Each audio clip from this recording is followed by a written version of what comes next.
Shalom teman-teman yang terkasih dalam Tuhan. Senang sekali kita bisa berkumpul, bertemu dan beribadah bersama-sama pada pagi hari ini. Mari kita membuka firman Tuhan. Kita akan baca firman Tuhan bersama-sama dari kitab Injil Markus pasal yang ke-11 ayat 15 sampai ayat ke-19.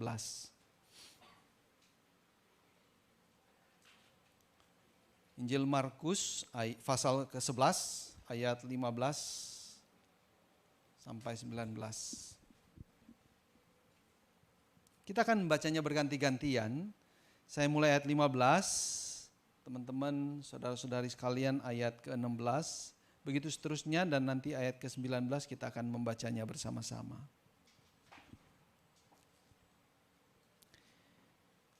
Yesus menyucikan bait Allah. Lalu tibalah Yesus dan murid-muridnya di Yerusalem. Sesudah Yesus masuk ke bait Allah, mulailah ia mengusir orang-orang yang berjual beli di halaman bait Allah. Meja-meja penukar uang dan bangku-bangku pedagang merpati dibalikannya.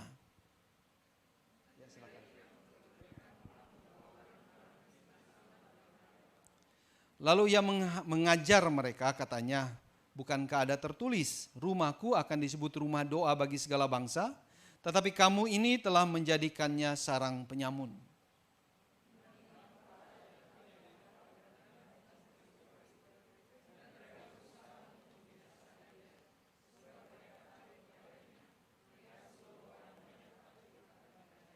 Sama-sama. Menjelang malam mereka keluar lagi dari kota. Kita tundukkan kepala, kita berdoa. Tuhan, berbicaralah kepada kami secara pribadi, masing-masing kami yang ada di dalam ruangan ini, nyatakan kuat kuasa kasih-Mu kepada kami. Biarlah apa yang sudah dipersiapkan oleh hamba-Mu ini ya Tuhan, Kau pakai untuk menyatakan kasih-Mu, membelah hati kami sampai ke kedalamannya, membuka setiap rahasia-rahasia yang tersembunyi terhadap daripada kami. Biarlah kuasa kasih-Mu, kemahakuasaan-Mu, itu menerobos ke dalam hati kami yang paling gelap dan memberikan kami kehidupan yang sejati. Sehingga kami bisa hidup sebagai orang-orang merdeka. Hidup sebagai penyembah-penyembah yang benar. Berbicaralah kepada kami pada pagi hari ini ya Tuhan. Di dalam nama Tuhan kami Yesus Kristus kami berdoa, kami bersyukur. Amin.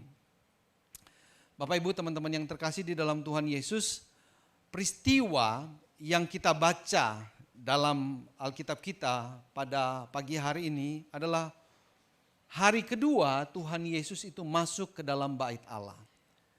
Ya, sebelumnya dia sudah masuk juga kalau kita membaca di ayat sebelumnya ya. Jadi hari pertama dia masuk ke kota Yerusalem dan dipuji-puji ya sebagai raja. Ya, pada hari itu juga di sore harinya dia datang ke bait Allah. Kita membaca di ayat 11 gitu ya. Sesampainya di Yerusalem, ia masuk ke bait Allah. Di sana ia meninjau semuanya, tetapi sebab hari sudah hampir malam, ia keluar ke Betania bersama dengan ke-12 muridnya. Jadi dia keluar lagi setelah dia meninjau melihat semuanya, dia keluar, dia nginap di Betania. Besok paginya dia datang lagi ke sana. Lalu kita membaca ada peristiwa tentang Yesus mengutuk ya pohon ara, tapi kita nggak membahasnya itu pada pagi hari ini. Setelah itu dia tiba di Yerusalem lagi dan dia masuk. Tentu berarti Tuhan Yesus sudah memiliki rencana. Dia sudah memikirkan apa yang akan dia lakukan. Karena kemarin dia sudah datang melihat. Gitu ya. Dan kita tahu ya, setelah dia masuk ke sana. Nah, ini kira-kira Dena. Saya ingin kita semua membayangkan ya. Tuhan Yesus itu kira-kira masuknya dari sini gitu ya. Betania daerah sini. Dia masuk dari sini langsung ke Gentile Court kalau nggak salah ke sana ya. Dia masuk ke sana. Nah, tentu ketika kita membaca di sana dia melihat banyak pedagang-pedagang, berarti itu di luar ya, di luar ini, di sini ya. Tapi ini udah termasuk bait Allah sebenarnya di sana gitu ya. Dan dia melihat banyak orang berjualan binatang-binatang di sana. Dan kita jangan salah sangka karena memang itu adalah masa Paskah ya, masa persiapan Paskah. Jadi banyak korban yang harus diberikan, orang beribadah dari mana-mana datang, bukan hanya orang Yerusalem tapi dari mana-mana mereka datang. Dan datang untuk beribadah sebenarnya. Dan mereka nggak mungkin bawa kambing atau domba atau sapi dari tempat yang jauh karena itu sangat menyulitkan. Oleh karena itu di dalam itu ada jualan seperti itu gitu ya. Nah, dan seorang sejarawan Yosefus ya, itu menggambarkan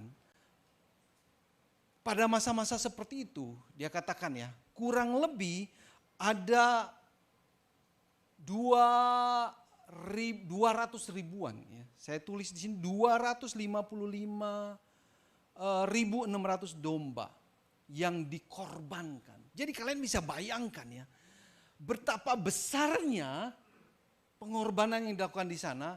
Dan bukan cuma itu berarti jual belinya itu suatu bisnis yang sangat besar sebenarnya di sana gitu ya. Dan dia melanjutkan bahwa darah yang mengalir dari altar meja persembahan begitu banyak sehingga diperlukan 2 saluran menuju ke dua lubang keluar dari tempat itu. Dan darah itu dikumpulkan lalu dijual untuk menyuburkan tanah atau tanaman di sekitar itu. Darahnya dialirkan keluar, jadi nggak berbanjir di sana ya. Kalau semua darah di dalam kan berarti banjir ya. Jadi teman-teman bisa membayangkan bahwa secara ekonomi ini sangat menguntungkan, terutama mungkin para imam-imam ya, para pemimpin-pemimpin agama di sana gitu ya. Tetapi sebenarnya secara rohani sangat merugikan. Ya.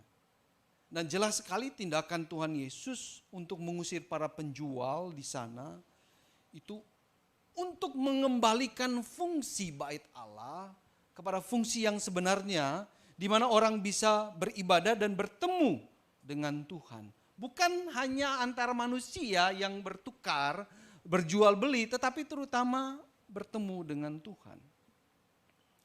Nah, ini yang menjadi menarik buat kita, saya mau soroti lebih dalam adalah bahwa ketika Yesus masuk, dia masuk ke dalam Gentile courtyard. Nah ini tempat ini sebenarnya tempat ibadah untuk orang-orang selain orang Israel.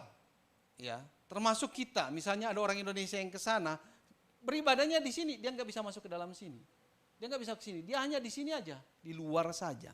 Dan itu berarti, teman-teman yang terkasih, ketika jual beli itu terjadi di sana, berarti orang-orang selain orang Yahudi nggak bisa beribadah. Iya. Mereka nggak bisa beribadah di sana. Gitu. Kenapa? Karena banyaknya binatang-binatang yang dijual beli di sana. Makanya Tuhan Yesus berkata di situ ya, di ayat 17. Bukankah ada tertulis, rumahku akan disebut rumah doa bagi segala bangsa, tapi kamu ini telah menjadikannya sarang penyamun. Ya, ini Tuhan Yesus kutip dari Perjanjian Lama, dari kitab Yesaya.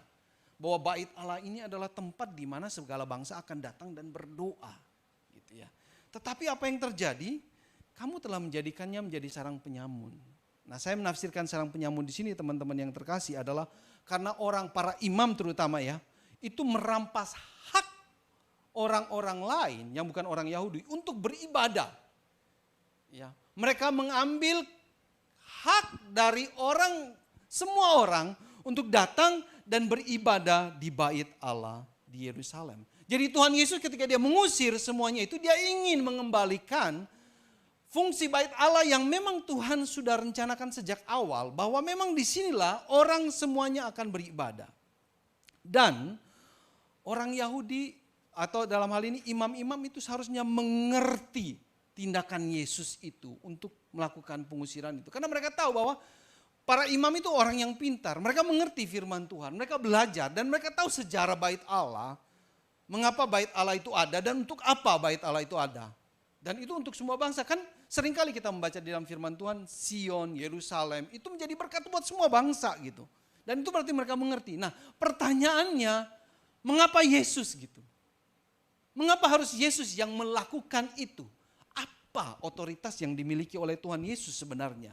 Sehingga dialah yang harus melakukan itu semua. Para imam yang adalah para kepala yang berkuasa di bait Allah tersebut. Mereka yang punya kuasa, mereka yang mengambil keputusan segala sesuatunya. Itu yang paling berkuasa. Jadi ketika Tuhan Yesus melakukan itu kan menggugat mereka sebenarnya.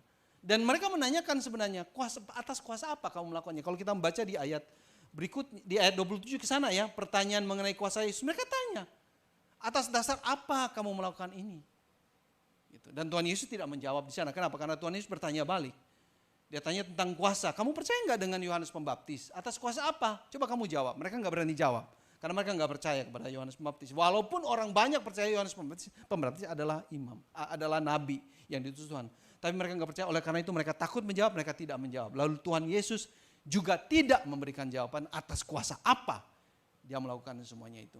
Tetapi kalau kita tahu sejarah dari bait Allah, teman-teman, kita akan tahu Yesus itu siapa sebenarnya. Mengapa dia melakukan itu. Oleh karena itu kita harus kembali ke belakang. Saya akan mengajak kita semua untuk kembali ke belakang. Apakah memang Yesus punya hak, punya kuasa untuk melakukan itu sebenarnya terhadap bait Allah di Yerusalem tersebut. Nah, bait Allah itu pada mulanya sebenarnya adalah umpama dari Taman Eden. Kita kembali ke kitab Kejadian ya. Ya. Dimulai sejarahnya itu cikal bakalnya itu dimulai dari Taman Eden. Ya, Taman Eden adalah tempat di mana Adam dan Hawa hidup dan di mana mereka berkomunikasi, berrelasi dengan Allah tanpa batas. Atau dengan kata lain, Taman Eden adalah tempat di mana Allah hadir. Ya. Dia hadir di sana, oleh karena itu di sana ada shalom. Ya. Di mana Allah hadir, di sana ada damai sejahtera. Di sana ada ketentraman. Itu berarti di Taman Eden adalah tempat yang terindah, terdamai, tershalom yang pernah ada. Ya, karena Allah hadir sepenuhnya di sana, teman-teman yang terkasih. Kita bisa baca di dalam kitab Kejadian pasal 1 dan 2. Taman Eden adalah surga sebenarnya. Namun ya kita baca di pasal 3, Adam dan Hawa tidak taat kepada perintah Tuhan. Mereka lebih percaya kepada keinginan mereka sendiri. Mereka enggak mau taat sama Tuhan. Mereka maunya, ya kamilah yang menentukan nasib kami sendiri. Kami mau begini ya kami enggak memerlukan Tuhan. Ya. Apa yang bisa kami capai, itulah yang kami lakukan. Kami enggak memerlukan Tuhan. Dan konsekuensinya, akhirnya mereka diusir dari Taman Eden. Ya, di dalam kitab Kejadian pasal 3 ayat 24 ditulis begini. Allah menghalau manusia itu dan di sebelah timur Taman Eden ditempatkan nyala beberapa kerub ya, atau kerub dengan pedang yang bernyala-nyala dan menyambar-nyambar untuk menjaga jalan ke pohon kehidupan. Ya kira-kira kalau digambarkan kira-kira begitu. Mereka diusir dan di pintu masuknya ada yang jaga yang disebut dengan kerub dan mereka memegang pedang yang bernyala-nyala. Kerub dengan pedang yang bernyala-nyala ini berarti bahwa tidak ada yang bisa masuk kembali ke dalam hadirat Tuhan. Enggak ada. Kalau kamu mencoba masuk, kamu mati. Karena akan dipotong oleh pedang tersebut. Jadi dengan kata lain manusia sekarang tinggal di luar hadirat Tuhan. Di luar shalom, di luar damai sejahtera. Ya. Dan kalau ingin balik, cari mati. Gitu ya, karena akan dipotong oleh pedang. Nah ini menunjukkan betapa ngerinya dosa itu, teman-teman yang terkasih. Dosa itu keterpisahan dari hadirat Tuhan, terpisah dari damai sejahtera, terpisah dari shalom. Dan kalau kita kita sekilas melihat sejarah dunia ini, bisakah kita mengatakan bahwa dunia ini sedang hidup di luar shalom? Kenapa? Karena sejarah dunia ini adalah sejarah tentang pertikaian konflik antar manusia. Karena sejarah dunia ini diisi penuh dengan penyakit, sakit, dan perpecahan dan semuanya. Dan buat saya ini suatu tanda bahwa memang ini gambaran bahwa dunia ini bukanlah, atau dunia ini adalah tempat di mana orang-orang yang sudah terpisah dari Tuhan. Enggak ada lagi shalom di dalamnya. Dengan perkembangan dunia belakangan yang penuh dengan konflik bukan hanya di luar tapi juga di dalam hati, di dalam diri, identitas itu memutuskan saya laki-laki atau perempuan, binari aja. Itu konflik di dalam hati sebenarnya. Di dalam diri belum bisa memutuskan, konflik di dalam keluarga, perpecahan keluarga yang seharusnya di mana cinta itu bertumbuh dan ditumbuhkan, tapi justru terjadi perpecahan. Menunjukkan betapa tragisnya keadaan manusia saat ini. kalau Paulus mengatakan akhir zaman ini. Betapa tragisnya. Kemana kita harus pergi mencarinya kembali gitu. Lalu kata kerub ini kembali kita melihatnya. Pada saat Musa di dalam kitab Keluaran ya, kata kerub yang sama itu diperintahkan oleh Tuhan untuk membuat tabut perjanjian. Ya, nanti kalian bisa membaca di dalam kitab Keluaran. Tabut perjanjian. Kira-kira kerub itu gambarnya kayak gitu di atas ya. Ini gambaran manusia. Di atas tutup perdamaian harus dibuat 2 kerub. Di situ ditulis ya di dalam kitab Keluaran.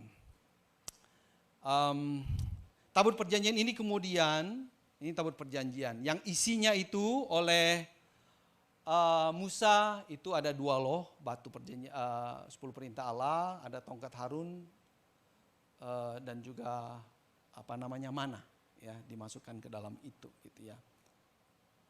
Nah, tabut perjanjian ini kemudian diletakkan, kalau kita melihat ini gambaran bait Allah yang tadi di tengahnya itu. Ini nih kerubnya. Di paling dalam, the holy of holies, tempat maha kudus yang dipisah oleh gorden ini nih, tirai ini nih. Jadi tabut itu dimasukkan ke dalam, diletakkan paling dalam. Dan yang bisa masuk ke sini cuman imam kepala sekali setahun dengan membawa darah korban. Ya, dan kalau kita baca dengan teliti, imam yang masuk ke dalam harus diikat kakinya supaya kalau dia mati di dalam itu bisa ditarik keluar. Bisa ditarik keluar. Jadi teman-teman bisa melihat idenya ya, bahwa apa yang terjadi di Taman Eden dengan kerub dengan pedang yang bernyala-nyala, sekarang itu dinyatakan atau terlihat di dalam bait suci sebenarnya. Ya. Jadi bait suci sebenarnya umpama dari Eden. Dan gak ada yang bisa masuk kecuali imam kepala, dan itu pun gak ada jaminan buat dia. Artinya hanya belas kasihan Tuhan saja. Dan dia harus masuk dengan membawa korban itu. Supaya apa? Supaya dia nggak mati sebenarnya. Kenapa? Karena pedang yang bernyala-nyala itu membunuh korban, binatang yang tanpa cacat celah itu, dan dia bisa masuk ke sana dan bertemu dengan Tuhan. Jadi perlu korban pengganti sebenarnya.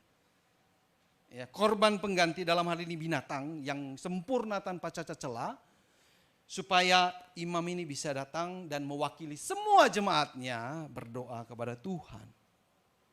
Nah, mungkin ada yang bertanya di sini gitu ya. Dari mana ide korban pengganti sebenarnya? Apakah ini idenya Musa saja gitu? Atau memang Tuhan memerintahkan ada korban pengganti? Atau ini memang hanya karena Musa pintar dan kemudian dia pikir ya beginilah caranya supaya kita bisa masuk dalam hadirat Tuhan. Kita perlu korban pengganti. Karena Musa yang kemudian membangun sistem ibadah seperti ini ya, disistematisasikan sebenarnya. Tapi sebenarnya kalau kita membaca kitab Kejadian bukan ide Musa sebenarnya, teman-teman. Dalam kitab Kejadian pada waktu Adam dan Hawa jatuh dalam dosa, pada waktu mereka jatuh dalam dosa, mereka menyadari diri mereka telanjang, ya kan? Lalu kemudian Allah mengcover, membuat pakaian dari kulit binatang. Supaya mengcover ketelanjangan mereka, malunya mereka gitu ya. Di-cover oleh Tuhan. Dan secara teologis ini berarti Allah yang mengcover mereka. Membunuh binatang dan mengcover mereka. Secara teologis ini berarti bahwa Allah menerima korban pengganti. Adam dan Hawa gak usah mati lagi, tapi binatang itu untuk menutup kedosaan mereka. Jadi idenya dari Allah. Ya. Dan korban pengganti ini juga kemudian kita baca dalam kisah Abraham. Ketika Abraham diuji oleh Tuhan, lalu diminta untuk membawa Ishak anaknya untuk dikorbankan. Ya. Dan Abraham yang taat, percaya, dia taat karena percaya Allah bisa membangkitkan anaknya yang sudah mati itu. Dia percaya itu, makanya dia membawanya ke sana. Dan kita membaca sebelum pisau Abraham itu menyentuh kulit Ishak, Allah berteriak dan menyediakan korban pengganti. Jangan bunuh anak itu. Ini ada nih ganti nih domba. Ya. Lalu kemudian Ishak bebas. Gitu ya. Dan ratusan tahun kemudian pada masa Musa, ya, di sana kemudian ketika orang Israel diperbudak di Mesir dan kemudian Allah melepaskan mereka, Allah menimpakan tulah kepada orang-orang Mesir yang keras hati itu, ya ada beberapa tulah dan puncaknya tulah ke-10, Allah bilang saya akan bunuh semua anak-anak sulung di sini. Tapi kamu potong domba itu, satu keluarga satu domba, lalu darahnya kamu oleskan pada palang pintu rumah. Sehingga ketika dia lewat untuk membunuh anak sulung itu, dia lihat darah itu, dia lewat.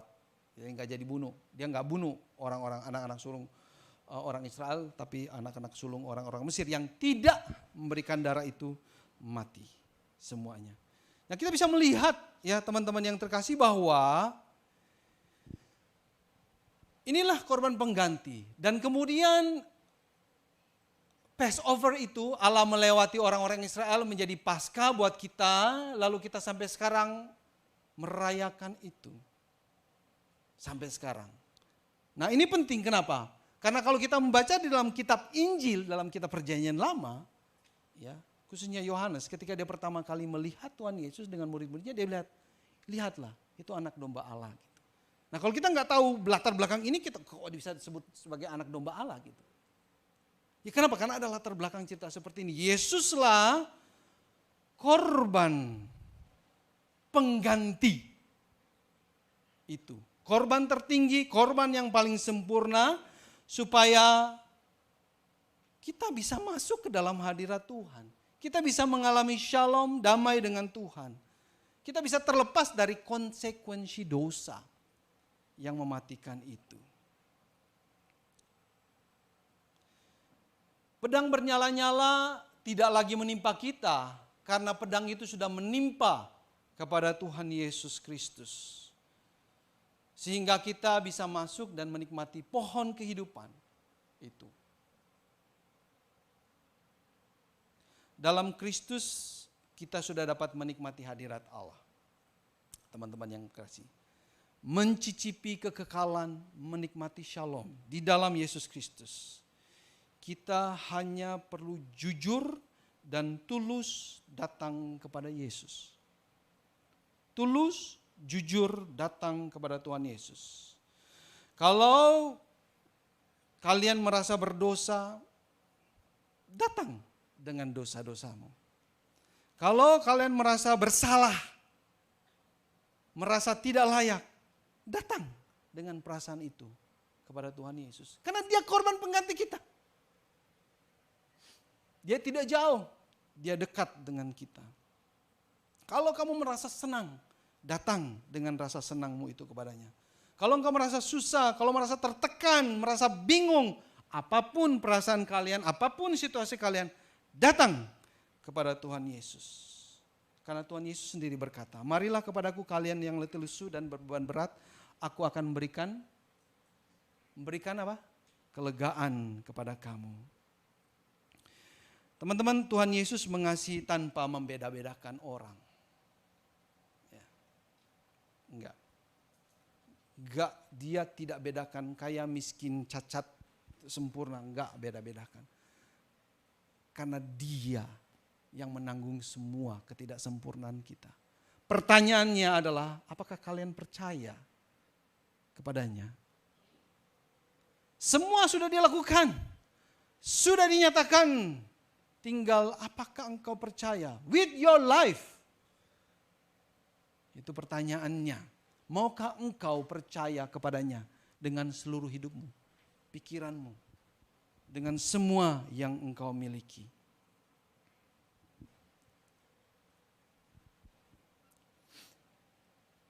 Jawabannya sebenarnya yes, sebenarnya. Untuk kita semua. Tinggal kita perlu mengenal kedalaman dosa-dosa kita. Dan Tuhan melakukannya itu juga buat kita. Yang kedua, buat saudara-saudara yang mengatakan bahwa kalian adalah orang Kristen, saya adalah murid Kristus. bagaimana dengan kehidupan kita yang sudah ada di dalam Kristus, yang sudah digantikan oleh Kristus. Kehidupan keagamaan kita, ritual keagamaan kita, kehidupan rohani kita seharusnya menjadikan kita seorang yang lebih mengasihi. Bukan menghalangi orang untuk datang kepada Tuhan. Itu yang terjadi di bait Allah sebenarnya ya. Kesemarakan ibadah mereka, kehebatan ibadah mereka justru menghalangi orang asing datang.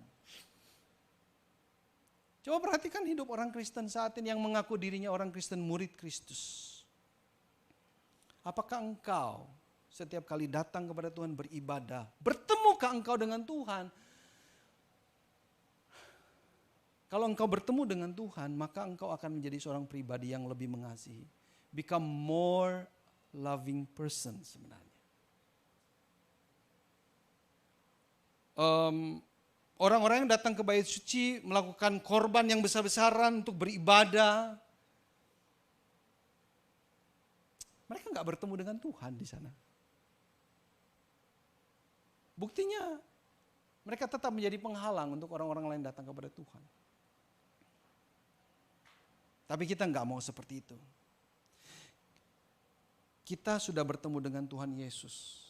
Ya, oleh karena itu ritual keagamaan kita, mungkin kata ritual ini terlalu negatif ya, atau aktivitas rohani kita seharusnya menjadi tempat di mana kita bertemu dengan Allah yang sejati, karena nggak ada lagi penghalang kan, karena sudah ada korban penggantinya, dan itu seharusnya menjadikan kita menjadi lebih seperti Dia. Dalam hal ini menjadi pribadi yang semakin mengasihi.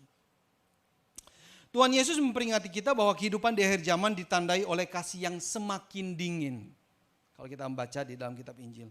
Orang yang hidup di akhir zaman ini kasihnya semakin dingin. Kenapa? Karena banyak pengkhianatan terjadi. Ya, nggak usah ngomong di luar lah, di dalam keluarga saja. Kasih semakin dingin, kenapa? Karena banyaknya pengkhianatan. Lalu sakit hati, lalu kepahitan.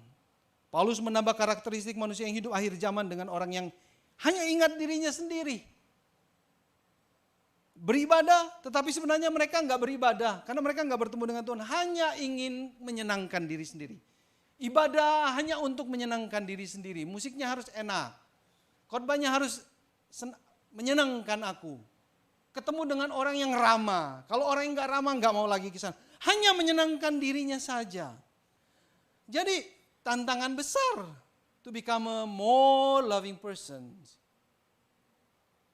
Zaman ini sebenarnya. Karena tren ini bukan menjadikan kita sebagai seorang pribadi yang semakin mengasihi satu dengan yang lain. Tapi tren zaman sekarang ini membuat kita semakin mengasihi diri sendiri dan kesenangan aku. Tapi tidak pernah memikirkan kesenangan orang lain. How to drive them come closer to Jesus. Zaman ini tidak mengajarkan itu. Kita harus kembali kepada spiritualitas Alkitabiah. Kita harus kembali kepada Alkitab untuk menjadi seorang pribadi yang semakin mengasihi orang lain.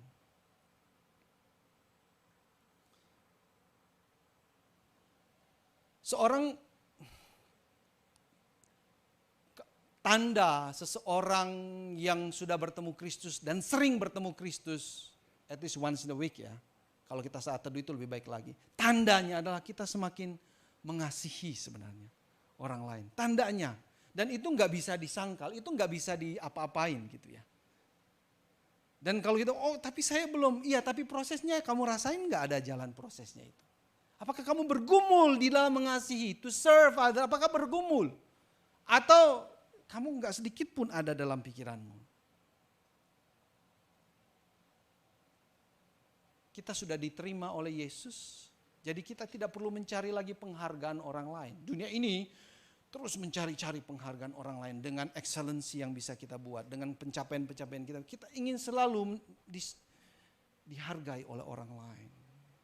Mungkin kalau saya cepat tersinggung dengan perkataan orang, jangan-jangan ya, saya ini masih senang dengan penghargaan orang lain. Padahal di dalam Yesus, engkau dihargai begitu tinggi karena Dia mati buat engkau gitu. Dia gantikan kamu gitu. Dia yang sempurna, tanpa cacat, tanpa dosa, mati buat kita yang cacat. How can you imagine that? Betapa besarnya kasih itu kepada kita. Yet kita yang sudah mengaku itu dan mungkin menghafal pengajaran ini, kita terus mencari penghargaan orang lain di sekeliling kita. Cepat sekali tersinggung dalam kehidupan kita. Seakan-akan my life is about me. All about me. Dan gak ada sisanya buat Tuhan. Dan ini melenceng dari maksud rencana semula Tuhan mati buat kita semua. Jika saudara-saudara rajin beribadah secara bersama maupun pribadi, jika saudara sering masuk ke sanctuary, ya, sing kayaknya ada hubungan dengan sanctuary ya. Tempat kudus itu, maka kasihmu akan bertumbuh dan bertahan lama melewati dan mengatasi seluruh badai kehidupan. Bukan mencintai, mengasihi pada saat senang, tapi justru pada saat susah, di situkah kita semakin didorong untuk mengasihi. Kita semua akan terus diproses menjadi pribadi yang panjang sabar, tekun berbuat baik, pemaaf, dan seterusnya. Baca 1 Korintus pasal 13 itu ya, kasih ya. Kita akan terus diajarkan untuk mengarahkan ke sana. Setiap kali kita merenungkan apa yang sudah Tuhan Yesus buat kita, kita selalu didorong untuk semakin sabar, semakin mau melakukan perbuatan baik, melupakan kesalahan orang lain. Itu semuanya adalah kasih. Dan kita akan terus berproses di dalam kehidupan kita menuju ke arah sana. Oleh karena saya mendorong kita semua untuk memulai kehidupan saling mengasihi sebagai tanda bahwa kita semua sudah bertemu dengan Allah dalam ritual keagamaan kita. Dalam kehidupan rohani kita, dalam aktivitas rohani kita. Mulai dari keluarga kita sendiri. Di dalam keluarga, nggak usah ngomong yang di luar yang kita nggak kenal. Di dalam keluarga sendiri.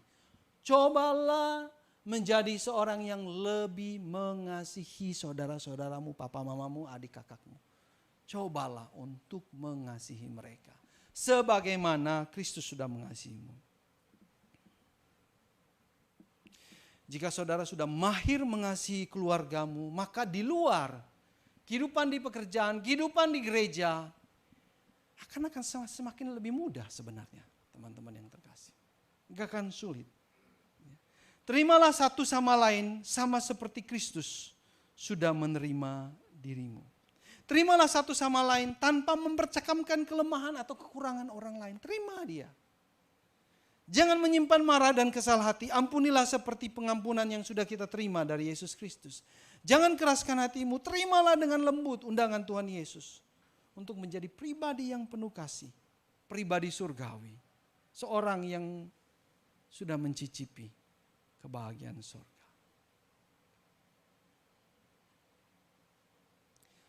Datanglah ke tempat ibadah. Carilah Tuhan. Bukan cari ambience, bukan cari suasana. Cari Tuhan. Kalau engkau mencari Tuhan, kuasanya akan nyata dalam hidupmu, teman-teman. Dan engkau akan disebut berbahagia. Mari kita tundukkan kepala kita berdoa.